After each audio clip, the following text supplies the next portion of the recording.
খুব জনপ্রিয় একটি পেশা হচ্ছে কন্টেন্ট ক্রিয়েটিং। এই কন্টেন্ট ক্রিয়েটিং সেক্টরে নিজেকে একটা ব্র্যান্ড হিসাবে কিভাবে ক্রিয়েট করবেন, দীর্ঘদিন টিকে থাকার জন্য কিভাবে আপনি আপনার নিজের ব্র্যান্ড ভ্যালুটাকে তৈরি করবেন, ওই বিষয়টা নিয়ে আপনাকে আজকে আমি কথা বলবো। আসসালামু আলাইকুম, সবাই কেমন আছেন? আশা করছি সবাই খুব ভালো আছেন। যিনি বা যারা যেখান থেকে এই মুহূর্তে আমাদের ভিডিওটি দেখছেন, যদি ভালো লেগে থাকে প্লিজ লাইক কমেন্ট শেয়ার দিয়ে পাশে থাকবেন। আর যদি ভালো লেগে না থাকে নিজের মতো স্ক্রিপ্ট করে চলে যাবেন। কন্টেন্ট ক্রিয়েটিং সেক্টরে নিজেকে একটা ব্র্যান্ড ভ্যালু হিসেবে তৈরি করে নেবেন, নিজের একটা ব্র্যান্ড তৈরি করে নেবেন। আপনার কথার ধারা, আপনার কন্টেন্টের ধারাগুলো দেখলে যেন মানুষ বুঝতে পারে, আপনাকে দেখে যদি কেউ কপি করে সেটাও যেন মানুষ বুঝতে পারেন যে আপনি ওনাকে কপি করে বলছেন। নিজের এরকম একটা ব্র্যান্ড তৈরি করে নেবেন। খুবই জনপ্রিয় একটি মাধ্যম এখন কন্টেন্ট ক্রিয়েটিং, খুবই জনপ্রিয় একটি কাজের সুযোগ। এখানে চাইলে যে কোনো কেউ কাজ করতে পারে। এখানে চাইলে নিজের নিজের মাধুর্যতা মিশিয়ে নিজের সর্বোচ্চ সৌন্দর্যটুকু ছড়িয়ে কাজ করতে পারেন। কাজের সর্বোচ্চ সৌন্দর্য, কেউ ব্যক্তিগতভাবে নিজের সর্বোচ্চ সৌন্দর্য ছড়াতে আসবেন না প্লিজ। একটা সময় আমরা কন্টেন্ট ক্রিয়েটিংকে খুব নেগলেক্ট ভাবে দেখতাম। যেমন ধরেন, আমার বন্ধু বান্ধব কেউ যদি শুনতো আমি ভিডিও তৈরি করছি, আচ্ছা এখানে কোনো ভবিষ্যৎ আছে, এটা কি করছিস, এটা এখানে কোনো ফিউচার আছে, কন্টেন্ট ক্রিয়েটিং এটা করিস, তোরা পারিস, সারাদিন ভিডিও তৈরি করিস, এগুলো কোনো পেশা হলো, এভাবে আরো বাজেভাবে শুনতে হয়েছে।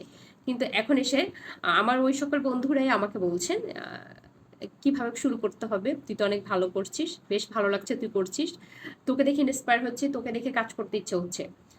আপনাকে নিজেকে ওইরকম একটা ব্র্যান্ড হিসেবে তৈরি করতে হবে, যেন যেমন ধরেন আমাকে আমার যে ফ্রেন্ডরা আমাকে বিভিন্ন মানুষের কন্টেন্টগুলো দেখে আমাকে কাজ করতে নিষেধ করেছিল, এখানে কোনো ফিউচার নাই, এখানে কোনো ক্যারিয়ার নাই, ওরা হাসাহাসি করতো, বিদ্রুপ করতো, ওরা এখন আমাকে ইন্সপায়ার করছে। ওরা এখন কল করে আমাকে খুব সুন্দর করে বলছে যে তুই করছিস, দেখতে খুব ভালো লাগছে। ওরা যেই জিনিসগুলো দেখে আমাকে না করেছিল সেটা হচ্ছিল কি জানেন, ওরা না কন্টেন্ট ক্রিয়েটিং আর টিকটকারদেরকে এক করে ফেলেছিল। ওরা দেখেছিল টিকটকাররা যেরকম জাস্ট গানের সাথে মিউজিকের সাথে বিভিন্ন অঙ্গভঙ্গি করে ওটা টিকটক এবং ফেসবুকে ছেড়ে দেয়, ওরা ভেবেছিল এটা মানে এটাই। কিন্তু না, কন্টেন্ট ক্রিয়েটিং থেকে অনেক ভালো কিছু শেখার আছে, অনেক ভালো কিছু বুঝে নেওয়ার আছে, অনেক অনেক বিভিন্ন ট্রেনার, যেমন ধরেন বিভিন্ন কন্টেন্ট ক্রিয়েটার ম্যাথমেটিক্স নিয়ে কাজ করছেন, ওনাদের কন্টেন্টগুলো দেখে আমার বাচ্চার অঙ্ক, মাঝে মাঝে আমি আমার বাচ্চাকে অঙ্ক করানোর সময় আমি দেখি ইউটিউবে ঢুকে, যারা ইউটিউব এবং ফেসবুক ম্যাথ নিয়ে কাজ করেন, অঙ্কের বিভিন্ন সূত্রগুলো নিয়ে কাজ করেন, আমি ওটা দেখি। আমরা বিভিন্ন ইংলিশ কন্টেন্ট নিয়ে যারা কাজ করেন ওনাদের কন্টেন্টগুলো দেখি, যারা ডিজাইনার কন্টেন্ট নিয়ে কাজ করেন আমরা দেখি। তার মানে কন্টেন্ট ক্রিয়েটিং হচ্ছে যে এখন কন্টেন্ট ক্রিয়েটার যত বাড়বে আমাদের শেখার সুযোগটা তত বাড়বে, আমরা তত শিখতে পারবো, নিজেদেরকে আমরা তত নতুনভাবে আবিষ্কার করতে পারবো, নিজেদের সৌন্দর্যটাকে আমরা তত বাড়িয়ে তুলতে পারবো। সেই জন্য আপনি নিজেকে একটা ব্র্যান্ড ভ্যালু হিসেবে তৈরি করবেন। আপনি কোন বিষয়ে কন্টেন্ট করবেন, কিসের উপরে কন্টেন্ট করবেন, কিভাবে শুরু করবেন, পুরো ব্যাপারটা কিন্তু আপনাকে আগে থেকে সাজিয়ে গুছিয়ে নামতে হবে। আপনি ধরেন কিছুই ডেকোরেশন করা ছিল না, ডেকোরেশন বলতে আপনি মানসিকভাবে কোনো ধরনের প্রস্তুতি নেন নাই, কিছু নোট করেন নাই, রিচার্জ করেন নাই, কি নিয়ে বলবেন, কিসের উপর বলবেন, আপনি একটা মোবাইলে ক্যামেরা অন করে ফেললেন আর বলে ফেললেন, এভাবে হয়তো বা দুই একবার ভাইরাল হতে পারবেন, কিন্তু দীর্ঘদিন টিকে থাকতে পারবেন না।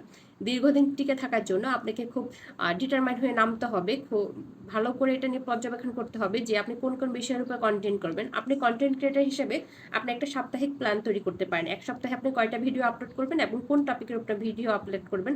যে টপিকের উপর ভিডিও আপলোড করবেন ওই টপিকের উপর প্রথমে কোন টপিকটা যাবে, এর পরেরটা কোনটা যাবে, এরপরে কোনটা যাবে, ধারাবাহিকভাবে ভিডিও আপলোড করবেন। তাহলে কি হবে, আপনার একটা নির্দিষ্ট অডিয়েন্স তৈরি হবে যারা আপনার কাজ রিলেটেড কাজ করতে চায়, ওনারা আপনার কন্টেন্টগুলো বেশি দেখবেন এবং ওনারা ধারাবাহিকভাবে যখন আপনি দিবেন বুঝতে সুবিধা হবে, ওনারা নিয়মিত আপনার কন্টেন্টগুলো দেখবেন। ধন্যবাদ সবাইকে, ভালো থাকবেন।